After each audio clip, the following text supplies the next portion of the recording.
আর প্রায় দিন 13 পর ছুটি বেলকনির ধারে বসা, চোখের নিচে অল্প বিস্তর কালি জমেছে এই 3-4 মাসে। চশমার উপর থেকেই সেই কালি বোঝা যায় খুব ভালোভাবেই। হাতে মোটামতো একটা ইংরেজি সাহিত্যের বই। চুলগুলো এলোমেলো হয়ে ছড়িয়ে ছিটিয়ে আছে তার শরীরময়। বেলকনির ফুরফুরে হাওয়ার সাথে সে তার মনোযোগ তখন সমস্তটাই ডুবিয়ে রাখল ইংরেজি সাহিত্যে। প্রথম দিকে যখন আবিরের সাথে কথা বলার জন্য ছটফট করে মরত, অস্থির হয়ে প্রত্যেকটা মিনিট, প্রত্যেকটা সেকেন্ড ব্যয় করত, ঠিক তখন থেকেই বই পড়ার অভ্যাস ছেকে ধরেছে তাকে।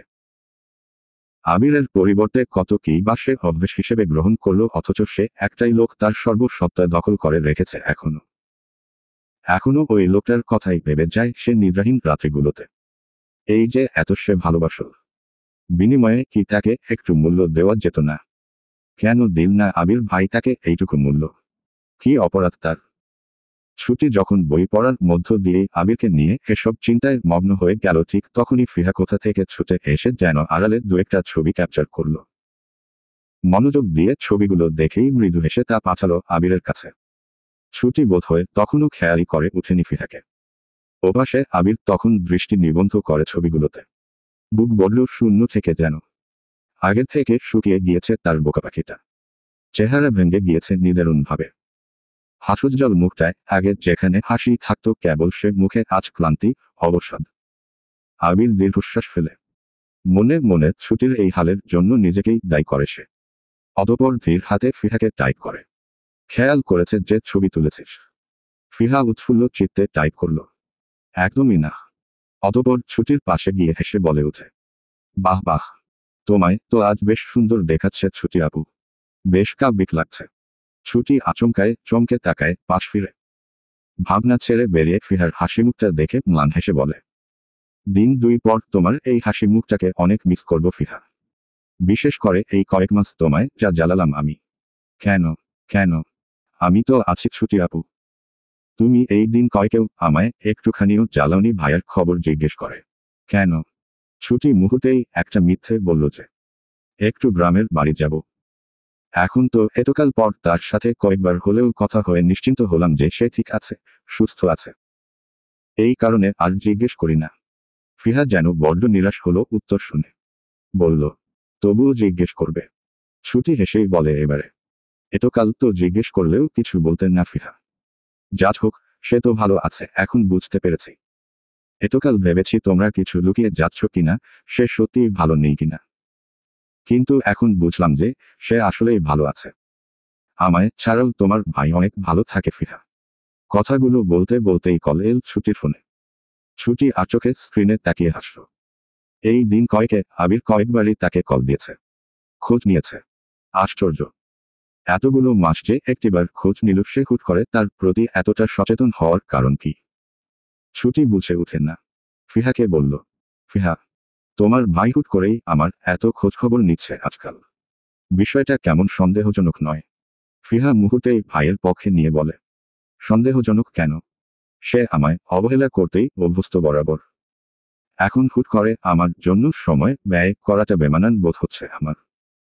ফিহা ছোট শ্বাস টানে। ফোনটা বাজতে দেখে বলে, কল তুলবে না? তুমি এসেছো, তোমার সাথে একটু কথা বলি বরং। উত্তরটা পেয়ে ফিহা নির্দ্বিধায় বুঝল ছুটি আবিরকে ইগনোর করতে চাইছে। এমনা কলটাও সে ইচ্ছে করেই ফেলে রাখল। ফিহা তবুও বলে, ভাইয়া রাগ করবে তো? তুমি কলটা রিসিভ করো ছুটি আপু। ছুটি হেসে বলে, তোমার ভাইয়া আমার উপর যে রাগ করবে সেটুকু গুরুত্ব তার জীবনে আমার নেই ফিহা। অন্তত এই কয়েক মাস তো তার আমার উপর রাগ না করেই কেটেছে, তাই না? হতেই তো পারে ভাইয়া খুব সমস্যায় ছিল, তোমায় জানাতেই পারেনি। বিনিময়ে প্রশ্ন এল, তোমাদের সাথে যোগাযোগ হলো কি করে তাহলে? ফিহা এবারে আর উত্তর দিতে পারে না। সে কি বলে দিবে সত্যিটা? বলে দিবে তাদের সাথেও কথা হয়নি আবিরের। ফিহা যখন দ্বিধায় ভুগে তখন ছুটি হাসে। আরও ঘণ্টাখানেক ফিহার সাথে কথা বলেই কাটায় সে, অতপর ফোন নিয়ে বুঝতে পারে এই দিয়ে 30 বারের উপরে কল এল একটানা। এর মধ্যে ফিহা যখন এসেছে তখন 3 বার, আর বাকিগুলো এখন। আবির ভাই খোঁজ নিতে কল করলেও 4-5 বারের বেশি এতগুলো কল আজ পর্যন্ত একসাথে করেনি। ছুটি ভ্রু কুঁচকে কল তুলে বলে, আসসালামু আলাইকুম আবির ভাই। এতবার কল দিয়েছেন কেন? ওপাশ থেকে তখন এক বিদেশিনীর শব্দ ভেসে আসে। আর ইউ ছুটি। ছুটি আবার ভ্রুকুৎখাল। একেই এতগুলো কল। তার উপর ফোর অন্য মেয়ের হাতে। বাহ! চরিত্রের ভালোই উন্নতি হয়েছে বোধহয় তার আবির ভাইয়ের। ছুটির কলিজায় যেন চুরি বসাল কেউ। তবুও নিজেকে শক্ত রেখে উত্তরে বলল, ইয়েস, ছুটি। ওপাশ থেকে উৎফুল্ল স্বরে মেয়েটি বলে উঠল, Chhuti. I think you are Abir beloved wife Chhuti, right? Chhuti ঠোঁট এলিয়ে হাসে। যার স্বামীর ফোন অন্য মেয়ের হাতে থাকে সে বুঝি আবার তার স্বামীর বিলাইভ ওয়াইফ। নিশ্চয় এতদিনে ওখানে গিয়ে কাউকে মন দিয়ে বসে আছে, তাই তো তার প্রতি নিগুড় অবহেলা। ছুটি বলে, beloved wife, ridiculous. By the way, may I know your name? Yes. Yes বলেই চুপ। ছুটির কৌতূহল গাঢ়, জানতে ইচ্ছুক হব মেয়েটার আসলেই নাম কি। তাই বিড়বিড় করে বিরক্ত স্বরে বলে, তো নামটা বললেই তো হয়। ইয়েস বলেই বোবার মতো চুপ হয়ে আছে, বিরক্তিকর। ওপাশের মেয়েটা তখন হেসে বলে, I know Bengali language Mrs ছুটি। অলসো বাংলাদেশি। কথাটা বলেই ফের হেসে বাংলাতে বলল, নাম না জেনে আগে জানতে চাইবেন না আপনার হাজব্যান্ডের ফোন আমার হাতে কেন? রাগে ছুটির মাথা চিরচির করে। অবশ্যই জানার ইচ্ছে আছে তার, কিন্তু জিজ্ঞেস করবে না সে। বলল, তা জেনে আমার কি কাজ বলুন?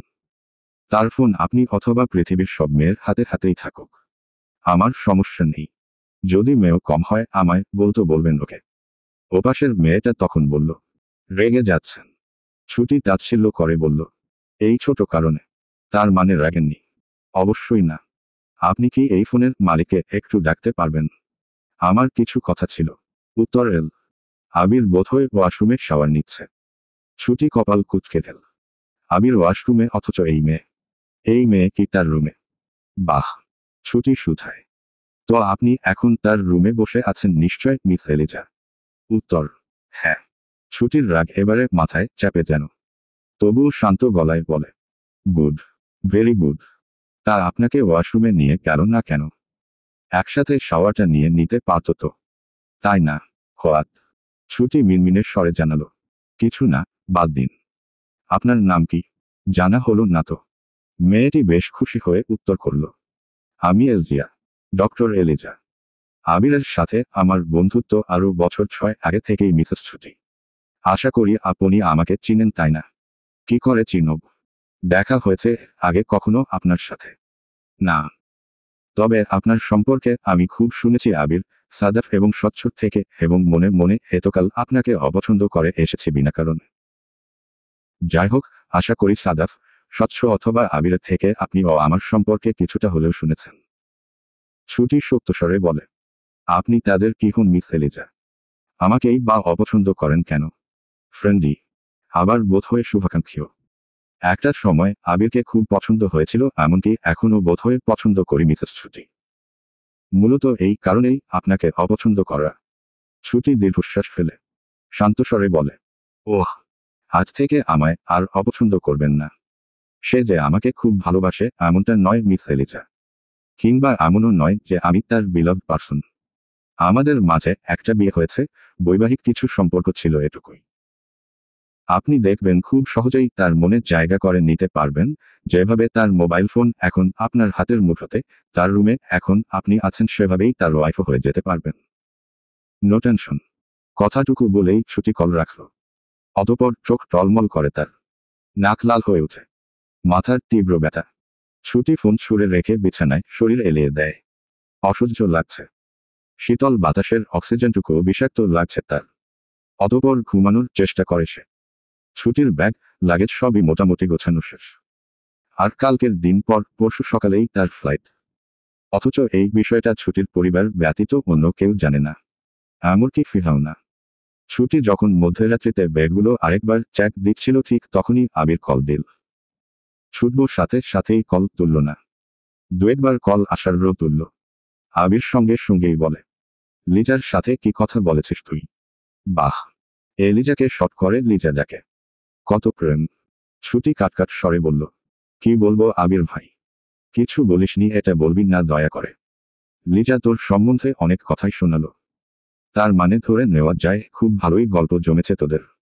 ছুটি হেসে বলে, খুব ভালো গল্প জমলে ও বাকি কোন গোপন তথ্য ফাঁস হয়ে যেতে পারে নাকি? আবির দাঁতের দাঁত চেপে শুধায়। তোর কথার টোনে বোঝা যাচ্ছে তুই আবারও আবোলতাবোল ভেবে নিয়েছিস। ছুটি তাচ্ছিল্য নিয়ে জানালো। আপনার লিজার সম্পর্কে অত ভাবার সময় নেই আমার। খুবই ব্যস্ত আছি আপাতত। কলটা রাখবো। এতই ব্যস্ত যে ফিহার সাথে 2 ঘন্টা আলাপ জুড়তে পারিস, অথচ আমার কল তোলার সময় হয় না। পাল্চ উত্তরে ছুটি বলল। সে হিসেবে ধরতে গেলে আপনিও রুমে মেয়ে এনেছেন। কিছু তো বললাম না আমি তাই। আবিরের রাগ হয়। বলে, মুখ সামলে কথা বল। লিজা আমার কেউ হয় না। কি বলেছে ও তোকে? বল। মুখ সামলে বলার তো কিছু নেই। আপনি শাওয়ার নিয়ে বের হওয়ার সময় সে নিশ্চয় আপনাকে তেমন খালি গায়ে দেখেছে, তাই না? আবির ক্লান্ত স্বরে উত্তর করল। শাওয়ার নিয়ে বের হওয়ার পর ওকে আমি নিধির সাথে কিচেনে দেখেছি ছুটি। আমার রুমে নয়। এমনকি ও আমার অনুমতি না নিয়েই তোকে কল করেছে ছুটি। লিজা সত্যিই আমার কিছু হয় না।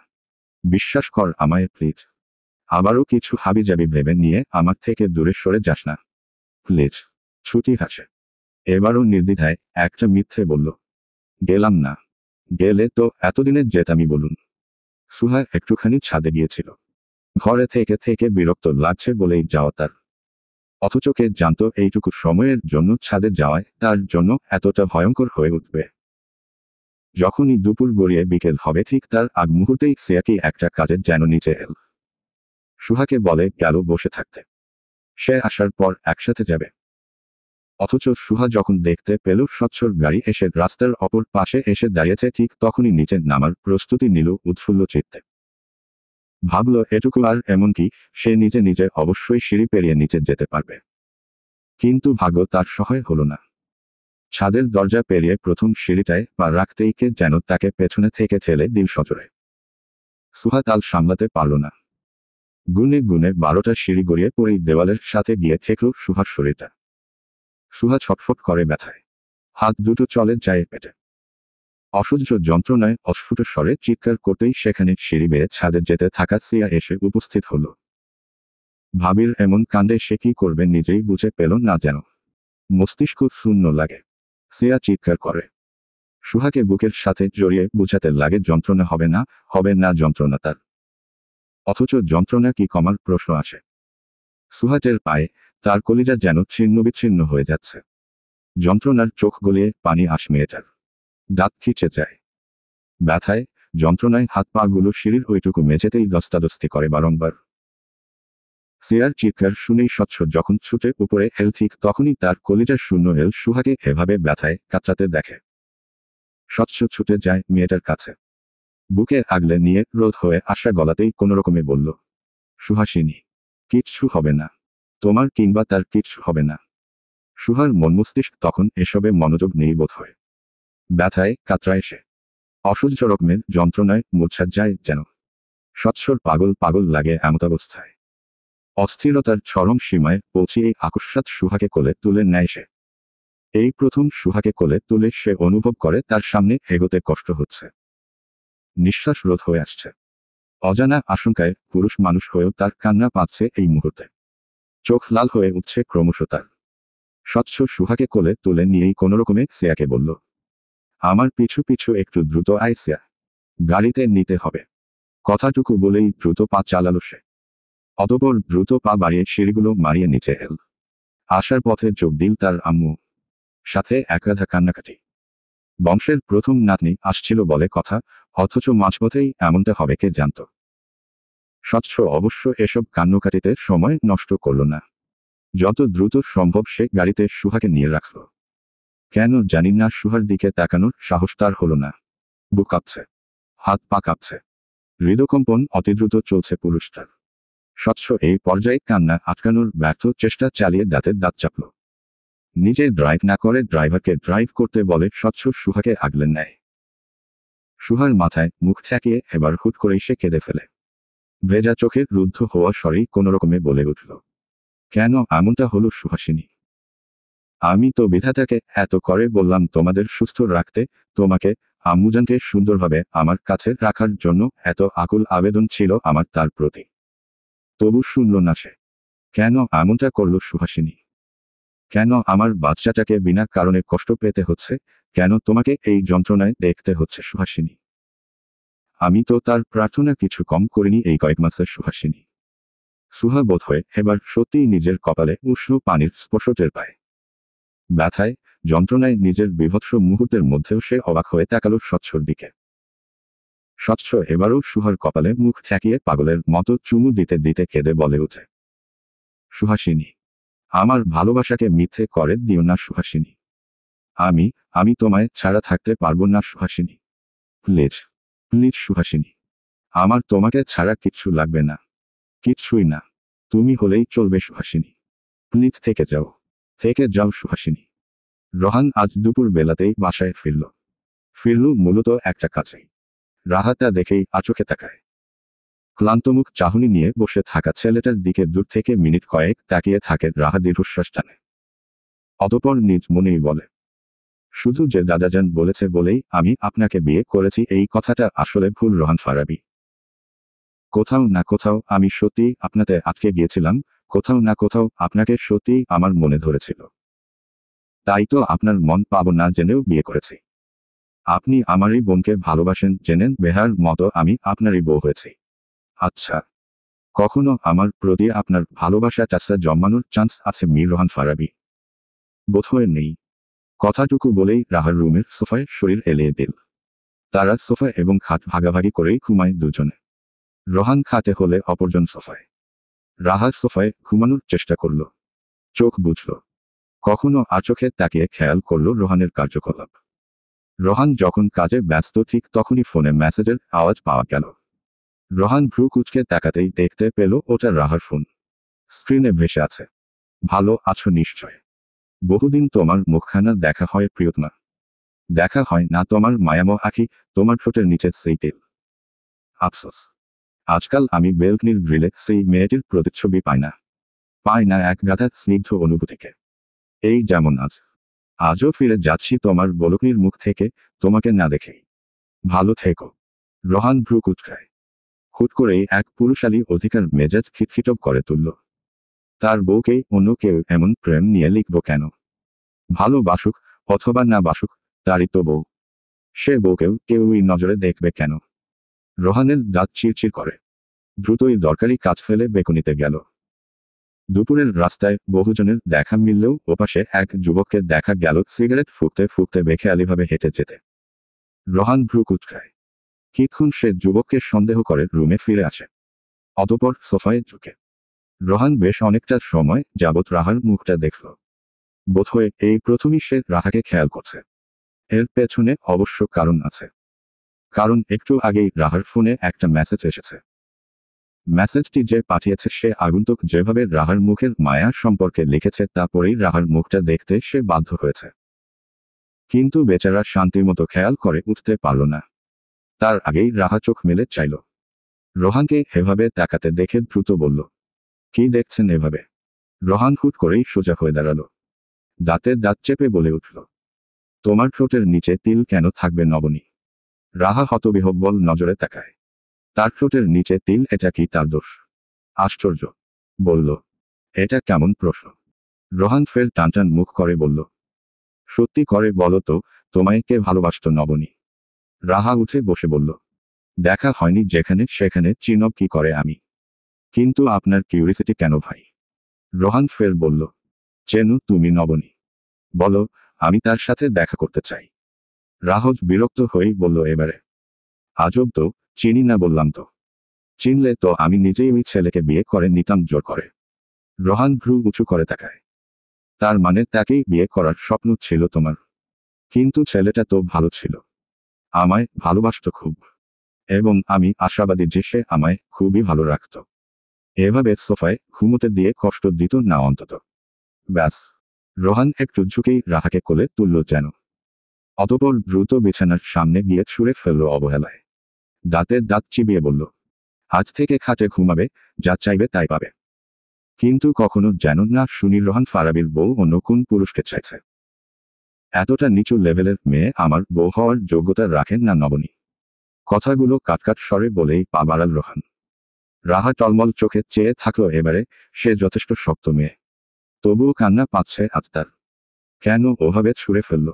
দোষ কি তার? ওভাবে নিচু বলে ইঙ্গিতই বা করল কেন? হসপিটালের করিডোরে টানা পায়চারি করতেই দেখা গেল স্বচ্ছকে। কেবল পারছেন না ডক্টরের রুলস ব্রেক করে সে অপারেশন কেবিনে ঢুকে পড়তে। স্বচ্ছ ছটফট করে। মিনিট পাঁচেক এভাবে কাটানোর পরিহুট করে তার মনে হলো সে সব হারাচ্ছে। ডক্টর বলেছে প্রেগন্যান্সিতে এমনিতেই শুভ হাজারটা জটিলতা, তার উপর ডেলিভারি টাইসে প্রবলেম হতে পারে বলা হয়েছিল।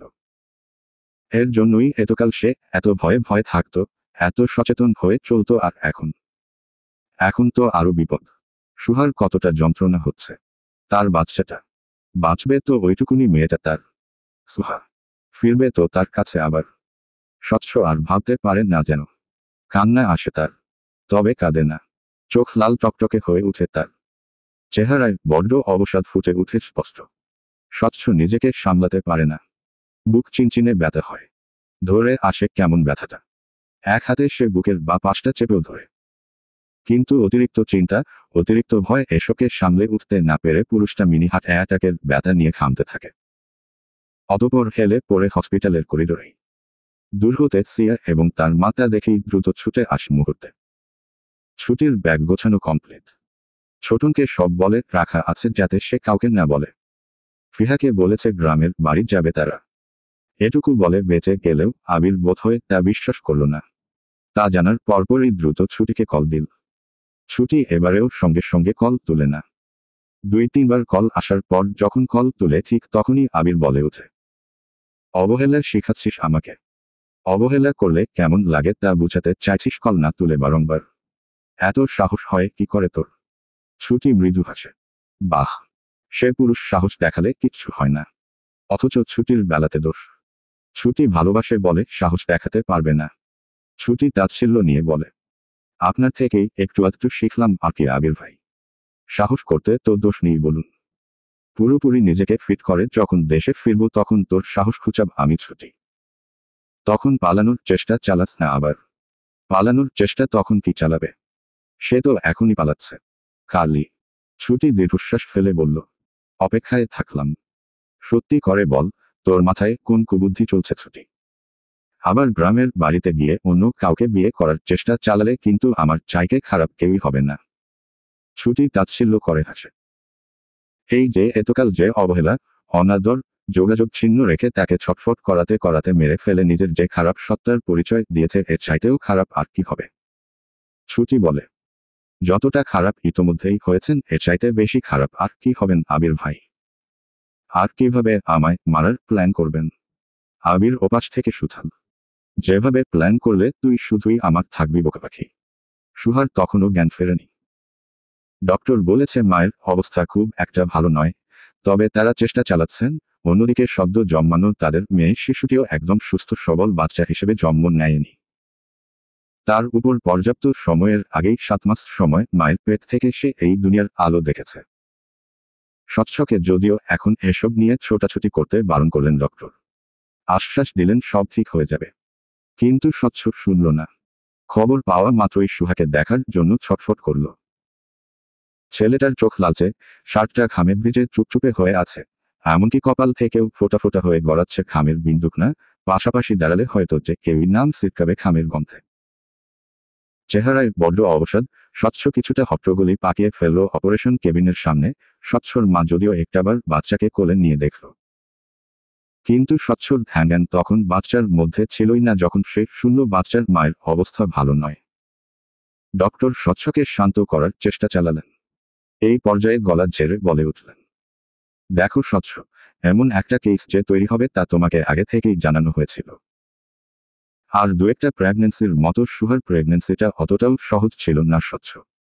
অনেক কঠিন জার্নি মেয়েটার। জানি না কতটুকু সে শেয়ার করেছে, কিন্তু এমন একটা পরিস্থিতি যে তৈরি হবে তা তোমাকে বলেছিলাম আগেই। তাও যদি এই খারাপ রকমের ঘটনাটা না ঘটতো হয়তো মা বাচ্চা দুইজনকেই আমরা সুস্থ হিসেবে পেতাম। স্বচ্ছ আকস্মিক নিজের হট্টগোল পাকানোর রূপ ছেড়ে গম্ভীর সত্তা ধারণ করল। যেন সে এসব জানে, এসব বুঝে। চোখ লাল হয়ে উঠে গাঢ় হয়ে তার। স্বচ্ছর বুক ভার লাগে। আবারও অসহায় লাগছে তার পরিস্থিতির সামনে দাঁড়িয়ে। এই পরিস্থিতিটা তার পছন্দ হচ্ছে না। তার সুহাসিনী আবারও আগের মতো তার উপর রাগ দেখাক, অভিমান করুক। সে কিছু করবে না। কিন্তু এমন অনিশ্চয়তায় সে কিভাবে নিজেকে ঠিক রাখবে? বহু কষ্টে নিজেকে শক্ত রেখে হাত জোড়া মুঠো করল সে। বার কয়েক ঢোক গিলে টানটান স্বরে জানালো, আমি আপনার কাছে কিছুই চাই না ডক্টর। আমার মেয়েকেও না। কিন্তু আমার সুহাসিনীকে বাঁচিয়ে দিতে হবে যে কোন কিছুর মূল্যে। ফিরিয়ে দিবেন তাকে।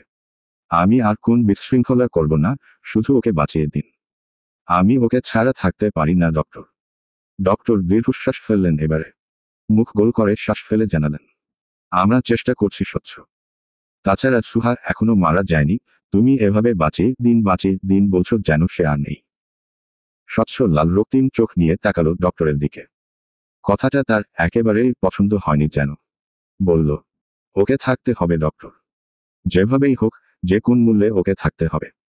ডক্টর আশ্বস্ত করে উত্তর দিল, আমরাও আশা করি ও বেঁচে থাকবে স্বচ্ছ। এই পর্যায়ে স্বচ্ছ যেন আর কথা বলতে পারল না। গলা বেঁধে আসছে। কিছুক্ষণ চুপ থেকে পরক্ষণেই আবার বলল সে, ওকে দেখতে চাই একবার ডক্টর। দেখার অনুমতি দিয়ে দিন ডক্টর, নয়তো খারাপ হবে। যেন স্বচ্ছ আদেশ করছে। অথচ মধ্যবয়স্কা ডক্টর মহিলা এবারে একটু হাসল। বলল, যাও। আমরা ততক্ষণে সুহাকে রক্ত দেওয়ার ব্যবস্থা করছি। স্বচ্ছ আর কথা শুনল না। গটগট পায়ে পা বাড়াল কেবিনের দিকে। পিছু পিছু গেল ডক্টর নিচেও। স্বচ্ছ কেমন করে যেন উদ্ভ্রান্তের মতোই প্রবেশ করল। যা দেখে নার্সরা বাধা দিতে আসতেই ডক্টর ইশারায় নিষেধ করলেন। মুহূর্তেই নার্স দুইজন বেরিয়ে আসলেন। স্বচ্ছ কাঁধ ফিরিয়ে অবশ্য একবার চাইল। দেখা গেল শুধু দরজায় দাঁড়ানো ডক্টরকে। ডক্টর চোখে চেয়ে যেন এটাই বুঝাল, যাও, বউয়ের কাছে যাও। স্বচ্ছ অপেক্ষা করে না। পরপরই উস্কো চুল নিয়ে, লাল রক্তিম চোখ নিয়ে উদ্ভ্রান্তের মতো গিয়ে দাঁড়ালো সুহার পাশে। মেয়েটার চোখ বুঝে রাখা। স্বচ্ছ দীর্ঘশ্বাস টানে। মাথায় হাত রেখে চুকে চুমু খায় কপালে, পরপরই গালে, মুখে অসংখ্য চুমু দিল। ছোট বাচ্চাদের মতো অভিযোগ জানিয়ে বলল, সুহাসিনী, যদি আমায় ছেড়ে যাওয়ার কথা ভাবো তাহলে একদম মেরে দিব বলে দিলাম। আমায় ছেড়ে যাওয়ার কথা ভাবনায়ও আনতে পারবেন না বুঝলে। তুমি দুইজনে এখানে অনেক দূর যাওয়া বাকি সুহাসিনী। এই পর্যায়ে কথা বলতে গিয়েই স্বচ্ছর গলা ধরে আসে, অস্থির লাগে। সুহার মুখের দিকে চেয়ে মাথার চুলে হাতে বুলাতে বুলাতে বলে ওঠে, কেন হলো এমনটা? এতটা সতর্ক থাকার পরও বিধাতা আমার সহায় হলো না সুহাসিনী। সে তোমার মতোই নিষ্ঠুর বলো। তোমরা সবাই নিষ্ঠুর। পেছনে থেকে ডক্টর মৃদু হাসে তখন স্বচ্ছর পাগলামে দেখে। ছেলেটা সম্ভবত পাগলের মতোই বউকে ভালোবাসেন বলে আন্দাজ করেন উনি। অতঃপর স্বচ্ছকে ওভাবে কথা বলতে দেখে শুধায়, স্বচ্ছ দেখেছ তো বউকে? এবার বাইরে যাওয়া যাক। ওকে ব্লাড দিতে হবে তো। স্বচ্ছ ভদ্রবাচ্চার মতে সরে দাঁড়ায় এবারে। পরপরই আবারও পা বাড়িয়ে চুকে গিয়ে চুমু বসাল সুহার গালে। বলল, ছেড়ে যাচ্ছি না। সময় দিচ্ছি সুহাসিনী। সুস্থ হও। প্রমিস, কেবল সুস্থ হও সুহাসিনী, তারপর তোমাকে আমি বুঝাব এভাবে চিন্তায় ফেললে কি হয়। কথাটুকু বলেই স্বচ্ছ পা বাড়াল। ওখান থেকে বের হতেই হুট করে কোথা থেকে যেন একটা গোটানো কাগজ ছুঁড়া হলো তারই উদ্দেশ্য। স্বচ্ছ ভ্রু কুঁচকায়। হাতে নিতেই কাগজটা মেলে দেখতে পায়। ভেবেছি তোমার বাচ্চা মরে গেলে বাপ সন্তানের সম্পর্কটুকু দামি তা বুঝতে পারবে। কিন্তু তুমি তো দেখছি তোমার বউয়ের চিন্তাতেই অন্ধ। সন্তানকে নিয়ে ভাবার সময়ই তো নেই। তাহলে বরং তোমার সন্তানটা থাকুক কি বলো? স্বচ্ছ দাঁতের দাঁত চিবোয়।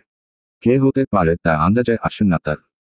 তবে এদিক ওদিক তাকায় সে, কাউকে না দেখতে পেয়ে ফ্লোরে লাথি বসায়। রাগে শরীর জ্বলে ওঠে। ঠিক এই মুহূর্তেই তার মনে পড়ল তার একটা মেয়েও পৃথিবীতে আছে যে কিনা আজই একটু আগে জন্ম নিয়েছে। স্বচ্ছর বুক ভার লাগে।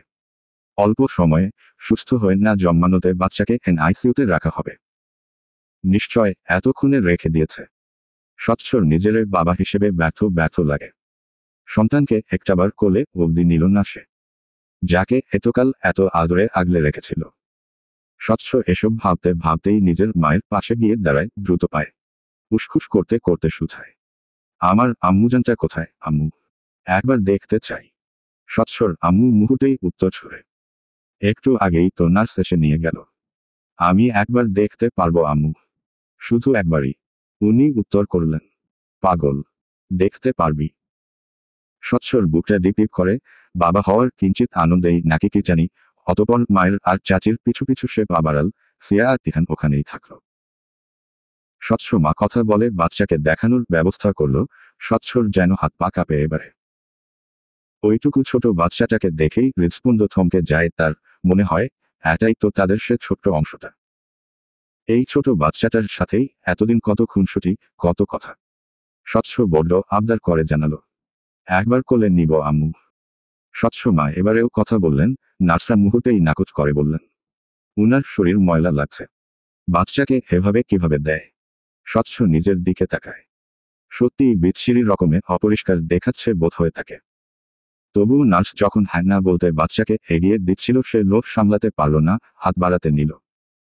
আবার পরমুহূর্তেই ভীতগ্রস্ত হলো। বাচ্চাটা যদি পড়ে যায় হাত গুলিয়ে, সে নিতে পারবে কোলে এইটুকু বাচ্চাকে? স্বচ্ছ বড্ড অসহায় ফিল করে বলে, ও যদি হাত গুলিয়ে পড়ে যায় আম্মু। স্বচ্ছর মা একটু হাসেন, বলেন, পড়বে না। স্বচ্ছ এবারে কোনোভাবে কোলে নিল নিজের খামাটে শার্টটার সাথে চেপেই। এত নরম পুতুলটা, যেন তুলো। স্বচ্ছর মনে হলে তার শক্ত শরীরের সাথে লেগে বাচ্চাটা ব্যথা পাবে যেন। পরমুহূর্তেই মনে হলো তার খাম জড়িত শার্টে বাচ্চাটা ময়লা আবর্জনা লেগে জীবাণু সংক্রমণ করলে। স্বচ্ছ মুহূর্তেই মায়ের দিকে ফিরে বলে, ও এত নরম, আমার কোলে যদি ব্যথা পায় আম্মু। পাবে না। স্বচ্ছ ড্যাব ড্যাব করে পরক্ষণে কিছুটা সময় তাকিয়ে থাকে বাচ্চাটার পানে। বহুক্ষণ তাকিয়ে বলে, আম্মু। ও আমার আম্মুজান তাই না? স্বচ্ছর মা কেঁদে ফেলেন এবারে। বলেন, হ্যাঁ। স্বচ্ছ বাচ্চাটাকে পর্যবেক্ষণ করতে করতে বলে ওঠেন, আম্মু, ও তো দেখতে হুবহু সুহাসিনীর মতো। দেখো চোখ, মুখ, নাক। স্বচ্ছর চাচি হুট করেই জানালো, ও না থাকলেও যাতে ওর মেয়েটার মধ্য দিয়ে আমাদের মাঝে থাকে বোধ হয় এই কারণেই উপরওয়ালা এই চেহারা দিয়েছেন। স্বচ্ছর চোয়াল শক্ত হয়। এটা কেমন কথা? সে মুহূর্তেই বাচ্চাকে নার্সের কাছে দেয়। দেখা শেষ বলে চলে যেতে যেতে চাচির সামনে দাঁড়ালো। দাঁতে দাঁত চিবিয়ে বলল, কি বললেন চাচি? এমন অবস্থা দেখে উনি চুপ করে থাকলেন। স্বচ্ছ ফের আবারও জোর গলায় বললেন, কি হলো বলুন। নার্সরা মুহূর্তেই সুথাল, আওয়াজ করবেন না। স্বচ্ছ জোরে শ্বাস টানে। নার্সদের দিকে চেয়ে বলে, ওকে, আমার মেয়েকে দেখে রাখবেন বুঝলেন। যদি শুনি আমার মেয়ের এখানে কষ্ট হচ্ছে তাহলে কিন্তু আপনাদের হসপিটালের নামেই মামলা ঠুকে দিব নার্স। এটুকু বলেই হনহন করে চলে গেল সে। নার্সরা বোকার মতো চেয়ে থাকে আর বিড়বিড় করে বলে, অদ্ভুত পাগল লোক। স্বচ্ছ যখন পা বাড়িয়ে আবারও সুহার ওখানে যাচ্ছিল ঠিক দূর থেকে কানে এল। পেশেন্ট রেসপন্স করল, ম্যাম, জ্ঞান ফিরেছে। আবিরের সামনে এলিজা। চোখ মুখ তার শক্ত, চাহনি কঠিন। আবির মুহূর্তেই সুথাল, তুই কোন সাহসে আমার রুমে ঢুকেছিলি লিজা? হ্যাঁ মানলাম, তুই নীতির খুব ভালো ফ্রেন্ড, ওর বাসায় আসতেই পারিস। কিন্তু আমার রুমে কেন? এই কয়েক মাস চিকিৎসা করেছিস বলে। বিশ্বাস কর, যদি আমি কোমায় না থেকে আমি সজ্ঞানে থাকতাম তোর হাতে চিকিৎসাও নিতাম না। এলিজা যেন কষ্ট পায়, বলে, একটু বেশি ঘৃণা করছো না আবির? অতটাও খারাপ নই আমি। তুমি বোধহয় ভুলে গেছো তুমি এখনো মাঝে মাঝে সেন্সলেস হয়ে যাও আবির। চিকিৎসা এখনো চলছে। সেন্সলেস হয়ে যাই বলেই রুমের দরজা খোলা রাখি। কিন্তু তুই যে সে সুযোগটা ব্যবহার করবি জানতাম না। কোন সাহসে আমার ফোন রিসিভ করেছিলি? এলিজা হেসে বলল, তোর বউ কেমন রিয়াক্ট করে তাই দেখছিলাম। কিন্তু সে তো আমায় চিনলি না আবির। আবির রেগে তাকায়। এলিজার ফোনটা কেড়ে নিয়ে ছুটির নাম্বারে কল দেয়। অতপর ফোনটা এগিয়ে দিয়ে কাটকাট স্বরে বলে, এক্ষুনি ফোন করে আমার সামনে সব সত্যিটা ওকে বলবি লিজা, নয়তো খুব খারাপ হবে। ছুটি তখন ঘুমে। চোখে লেগে এসেছিল বোধ হয়। হুট করেই চোখে ভাসল আবিরকে। তার খুব কাছে, সন্নিকটে পুরুষটাকে অনুভব করে চমকে উঠে সে। বুঝতে পারে পুরুষটা ঠোঁট ছুঁয়েছে তার কপালে, গালে, শেষ অবধি ঠোঁটে। ছুটি এসব অনুভব করে যখন চমকে উঠে ঠিক তখনই তার ঘুম ভাঙে। ছুটি বুঝতে পারে প্রতিবারের মতো এটাও তার স্বপ্ন। দীর্ঘশ্বাস ছাড়ে সে। এই কয়েক মাসে আবিরকে সে বহুবার স্বপ্নে পেয়েছে, উপলব্ধি করেছে এবং যখন চোখ মেলে নিজেকে বাস্তবে ফিরে পায় ঠিক তখনই বুঝতে পারে সবটা স্বপ্ন। ছুটি মৃদু হাসে এসব ভেবে। হুট করেই কি বুঝে ফোনটা নিয়ে দেখে এই মাত্রই 3-4টা কল এসেছে হোয়াটসঅ্যাপে। কে সেটা বুঝতে না পেরে সে কল দেয়। কল দেওয়ার সাথে সাথেই কল রিসিভড হলো। কথা শুনে বুঝতে পারে এটা এলিজা। ছুটি ঝামেলা না বাড়াতে বলল, শুনুন এলিজা, আবির ভাই আপনাকে ভালোবাসে। ভালোবেসে সে আপনাকে লিজার নামে ডাকেও। এলিজা অবাক হয়ে বলল, ভালোবাসে? ছুটি সম্মতি জানিয়ে বলে, হ্যাঁ। আপনি শুধু শুধু অপছন্দ করে আমাকে অভিশাপ দিবেন না ডক্টর এলিজা। আমি খুব আশাবাদী আপনাদের ভবিষ্যৎ সংসার দেখব বলে। আমি সত্যি মন থেকে চাই আপনি তার স্ত্রী হন একটা সময়। কথাটুকু বলা শেষ হতেই আবির খপ করে ফোনটা কেড়ে নেয়। দাঁতের দাঁত চিবিয়ে বলে ওঠে, কি চাস? ছুটি স্তব্ধ হয়ে শুনে, বাহ, এলিজার পাশে তাহলে আবিরও আছে। ভালো তো। আবির ফের বলে, কি হলো? কথাটা নিভে গেছে এখন। কি চাস মন থেকে বল। ছুটি শক্ত গলায় উত্তর দিল এবারে, আপনি আপনার লিজাকে বিয়ে করুন তাই। আবির রেগে শুধায়, বিয়ে করলে তুই খুশি হবি? ছুটি তাচ্ছিল্য করে বলে, না হওয়ার কি আছে? আবির আবারও বলে, শিওর? ছুটি হেসে বলে, হ্যাঁ। অবশ্য আমার তো মনে হয় আপনারা ইতোমধ্যেই শুভ কাজটা সেরে ফেলেছেন আবির ভাই। না হলে আপনাকে কল দিলে তাকে পাই, তাকে কল দিলে আপনাকে পাই। সুন্দর না বিষয়টা? আবির দাঁতের দাঁত চাপে, চোয়াল শক্ত হয়। মেয়েটাকে এই মুহূর্তে কষিয়ে একটা থাপ্পড় দিতে পারলে তার ভালো লাগতো। সবসময় আগেভাগেই এক চামচ বেশি বুঝে। মুহূর্তেই তোতারা স্বরে বলে উঠে আবির, তো এই সুন্দর বিষয়টা দেখে কি তোর কষ্ট হচ্ছে? ছুটি হাসে, উত্তর দেয়, কষ্টরা আজকাল আর আমার হৃদয়ের নাম লিখায় না আবির ভাই। অবশ্য এর জন্য আপনার কাছে অনেক কৃতজ্ঞ আমি। কারণ আপনার কারণেই আজকাল কষ্টের হজম করতে শিখেছি। আবির দীর্ঘশ্বাস ছেড়ে উত্তর করে, আমার কারণে কেন কষ্ট পেয়েছিস এটুকু এক্সপ্লেইন করার সুযোগটা হলেও আমায় দিতে হয়। কিন্তু তার আগেই উল্টোপাল্ট ভেবে রেখেছিস, এর পেছনে কোন কারণ থাকতে পারে এটাও তো ভাবতে পারিস ছুটি। সারা জীবন এতটা বোকা কেন থেকে গেলি? ছুটি উত্তরে বলে, একটা মেয়ে আপনার ঘরে থাকছে, নির্দ্বিধায় ফোন রিসিভ করছে, এসব জানার পরও আমি উল্টোপাল্টা ভাবছি আবির ভাই। ঠিক বলেছেন, কারণ তো ছিলই এতগুলো মাস অবহেলা করার। এবং কারণটা হলো আপনার প্রথমা লিজা, রাইট? আবিরের এই পর্যায়ে নিজের মাথা নিজে ফাটাতে ইচ্ছে হচ্ছে। রাগ হচ্ছে, গা জ্বলছে তার। শক্ত স্বরেই বলে, ফোন রাখো, মেজাজ খারাপ হচ্ছে তোর সাথে কথা বলে। বোকা ছুটি আবারও আবিরকে রাগিয়ে দেওয়ার মতো কয়েকটা শব্দ ব্যবহার করল। ফোন করে আপনাদের বিরক্ত করে ফেললাম বোধহয়। আচ্ছা, রাখলাম। আপনাদের একান্ত মুহূর্তগুলো এনজয় করুন। আবির যদি সামনে থাকতো নির্ঘাত আজ ছুটি চট খেতে খেতে অবস্থা খারাপ হয়ে যেত। আবির মুঠো শক্ত করে দাঁতের দাঁত চিবিয়ে বলে, হ্যাঁ, মহাবিরক্ত করে ফেলেছিস আমায়। সুহার জ্ঞান ফিরেছে ঠিক, তবে সে এখনো শারীরিকভাবে অতটা সুস্থ নয়। ফলস্বরূপ স্বচ্ছকে প্রথমে দেখা করতে না দিতে চাইলেও স্বচ্ছর জেদের কাছে হার মানলেন ডক্টর। বললেন জাস্ট কয়েক মিনিটের জন্যই দেখা করে আসতে। স্বচ্ছ সে সুযোগ হাতছাড়া করল না। গিয়েই সর্বপ্রথম সুহার হাতটা নিজের হাতে নিয়ে অভিযোগ শুধাতে লাগলো নিজের মতো করে, নিষ্ঠুর, তুমি নিষ্ঠুর সুহাসিনী। আমায় ওভাবে মৃত্যুর দিকে ঠেলে দিয়ে তুমি একটাবারও আমার খোঁজ করলেন না অবধি। দিব্যি এতক্ষণ চোখ বুঝেছিলে। সুহা কথা বলতে পারল না। শরীর বড্ড ক্লান্ত যেন তার। তবে চোখে হাসল স্বচ্ছর কথা শুনে। নার্সদের কথায় শুনেছে তার মেয়েটা তার মতোই দেখতে হয়েছে। যদিও অসময়ে জন্মানোতে বাচ্চাটাও অল্প দুর্বল, তবে মেয়েটা তার বড্ড আদুরে। এসব শুনেই সুহার মন ফুরফুরে লাগছিল। নিজে মেয়েকে ছুঁয়ে দেখার, একটাবার চোখ ভরে দেখার ইচ্ছা জাগে যদিও মনে, তবে পূরণ করতে পারল না, কিংবা মুখে বলে বোঝাতেও পারল না। শুধু হাসল। স্বচ্ছ আবারও ডাকল, সুহাসিনী। সুহা এবারেও কথা বলল না। স্বচ্ছ কিছুটা ঝুঁকে একটু আগের মতো করেই আবারও চুমু খেল সুহার চোখ মুখে। বলল, এই কয়েক মুহূর্তেই বহু জ্বালিয়ে ফেলেছেন জনাবা। আপনি নিজেও জানেন না আপনাকে ছাড়া আমি নিঃশ্বাস অবধি ঠিকভাবে নিতে পারি না। সুহা যখন এবারেও শুধুই চোখে হাসল, ঠিক তখনই স্বচ্ছ অসন্তুষ্ট হয়ে ডক্টরের দিকে তাকালো। কপাল কুঁচকে নিয়ে বলে উঠল, ওর জ্ঞান ফিরেছে অথচ ও কথা বলছে না কেন ডক্টর? আপনারা এতক্ষণ কিসের ইঞ্জেকশন ফুস করেছেন আমার বউকে? ডক্টর এই পর্যায়ে হাসে। কি ভেবেছে এই ছেলেটা? ইঞ্জেকশন পুশ করে কথা দূর করে দিল। হেসে বলল, প্রাথমিকভাবে জ্ঞান ফিরেছে শুধু স্বচ্ছ। ওর শরীর এখনো অতটা স্টেবল নয়। স্বচ্ছ মুহূর্তেই প্রশ্ন ছুড়ল, স্টেবল হতে কতক্ষণ লাগবে ডক্টর? সময় দিতে তো হবে স্বচ্ছ। এটা ওর শরীরের কন্ডিশন এবং সময়ের উপর ডিপেন্ড করছে। এমনও হতে পারে ওর অবস্থা উন্নতির দিকে না গিয়ে অবনতির দিকে গেল। কোন কিছুই তো আমরা নির্দিষ্ট করে বলতে পারি না। ভয় দেখাচ্ছেন ডক্টর? উনি বললেন, না স্বচ্ছ, বাস্তবিকই বলছি। আপাতত তুমি ওর সাথে কথা বলে কিছুক্ষণ যাও। কথাটুকু বলেই ডক্টর চলে গেলেন।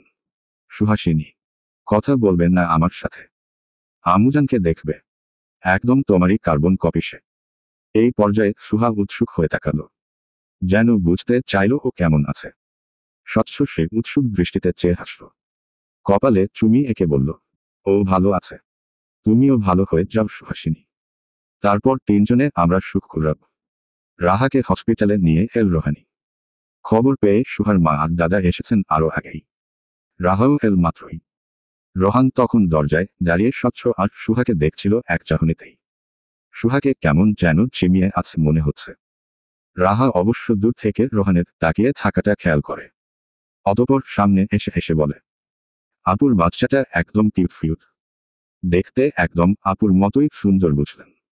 রোহান তাকালো রাহার দিকে, বলল, বুঝলাম। রাহা এবার সুহা আর স্বচ্ছর দিকে একবার তাকায়, বলল, দুলাভাই আপুকে একটু বেশি ভালোবাসে দেখুন। রোহান এবারেও উত্তর করল, দেখেছি।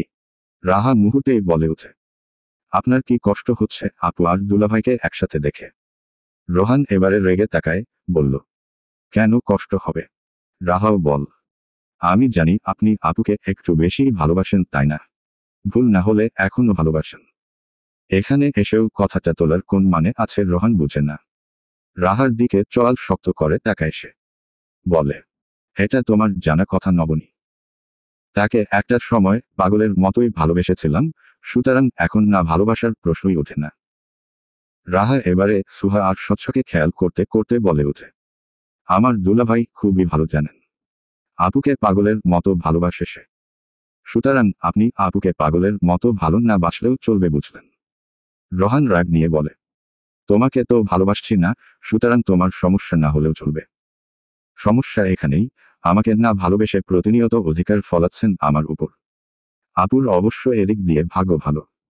দুই পুরুষের ভালোবাসা পেয়ে গেল বিনা কষ্টে। আজকাল তো পুরুষদের ভালোবাসা মানেই বিরল বস্তু। রোহান ভ্রু উঁচিয়ে সুথাল, হিংসে হচ্ছে নাকি নিজের প্রতি? রাহা মুহূর্তেই উত্তর করল, এই জীবনে হয়নি, ভবিষ্যৎ জীবনেও কখনো হিংসা হবে না। কিছুটা সময় আগে হসপিটালে সাদও এসেছে। সিয়া সাদকে দেখেই ফালফাল করে তাকিয়ে থাকে। আজ কতগুলো দিন হলো তাকে সাদ পরায় না। ইচ্ছে করেই পরানো বাদ দিয়েছে। শুধুমাত্র ওই সিগারেটের ঘটনাটা নিয়েই সিয়ার দুঃখ হয়। এতকাল কথা বলার জন্য ছটফট করে, অবশেষে যখন সুযোগ মিলল ঠিক তখনই সে নিজেকে আর দমিয়ে রাখল না। সাদের সাথে সামনাসামনি দাঁড়িয়ে গুটিকয়েক কথা বলেই সুথাল। হসপিটালে রাহা আপুও এসেছে। আপনার ভালোবাসার মানুষ সাদ ভাই। সাত মুহূর্তেই প্রকুতকে নেয়, চমকায়, বলে, কি বললে? ভালোবাসার মানুষ মানে? সিয়া হেসে বলে, চমকালেন কেন? আমি জানি রাহা আপুর গোপন প্রেমিকটা আপনি ছিলেন সাদ ভাই। বেকনিতে দেখতে পাওয়ার জন্য ঘুরঘুর করতেন, আননোন নাম্বার থেকে মেসেজ দিতেন। আরও কত কি তাই না? তবে কাহিনীটা ইন্টারেস্টিং সাদ ভাইয়া। ওপাশ দিয়ে তখন রোহান হেঁটে যাচ্ছিল। সিয়ার শেষ কথোপকথনগুলো সবটাই শুনল সে। অতপর ঘাড় বাঁকিয়ে তাকিয়ে দেখল ছেলেটাকে। সাদ। ওই ছেলেটা যে সুহাদের বন্ধু ছিল। রোহান ভ্রু কুচকেই তাকায়। সাদকে আগাগোড়া পরীক্ষা করে দেখতে থাকে কেমন নজরে যেন। পুরো 24 ঘন্টা আবির যোগাযোগ করেনি ছুটির সঙ্গে। নিজ থেকে কল করেনি, নিজ কল করলেও যে মেয়েটা আজকাল সঙ্গে সঙ্গেই রিসিভড অথবা খুব খুশি হয় এমনটাও নয়। বরং বুঝায় খুবই বিরক্ত সে। আবির দীর্ঘশ্বাস ফেলে। অতপর নিজেকে মানাতে না পেরে যখন কল দিল তখন বুঝতে পারল কল যাচ্ছে না। আবিরের কপালে ভাঁজ পড়ে। বার কয়েক চেষ্টা করে যখন হতাশ হলো সে তখনই ফোনটা ছুঁড়ে ফেলল সে। বিড়বিড় স্বরে বলল, অবহেলা করছিস কর ছুটি, পালিয়ে বেড়াচ্ছি বেড়া। কিন্তু আর মাত্র কয়েকটা দিন। কয়েকটা দিন পর যখন দেশে ফিরব তখন তোর সব ভুল ভাঙাব। ভেবেছিলাম তোর সব ভুল বুঝাবুঝি সরাসরি দেশে ফিরে সামনাসামনি ভাঙাব। বুঝিয়ে বলবো। কিন্তু তুই হতে দিচ্ছিস কই? বারবার আমার ধৈর্যের পরীক্ষা নিচ্ছিস। প্রমিস, এক চুল ছাড় দিব না তোকে এসবের জন্য। করার গন্ডায় শাস্তি পাবি ছুটি। ছুটি তখন অচেনা দেশের উদ্দেশ্যে। হাতে মোটা মোটা লাগেজ। একটি আগেই ছোটনু এয়ারপোর্টে পৌঁছে দিয়ে গেছে। অবশেষে এয়ারপোর্টের যাবতীয় কার্যকলাপ শেষ করেই অনেকটা সময় পর বিমানের সিটটায় গায়েলি বসলো। ঠিক তখনই তার মন খারাপ হলো। কান্না পেল। আচ্ছা, আবির ভাই যেদিন দেশে ফিরবে সেদিন তাকে খুঁজবে। খোঁজ করবে তার। নাকি ভুলে যাবে কোথাও। তার জীবনেও ছুটির নামক একটা অধ্যায় ছিল। চলবে।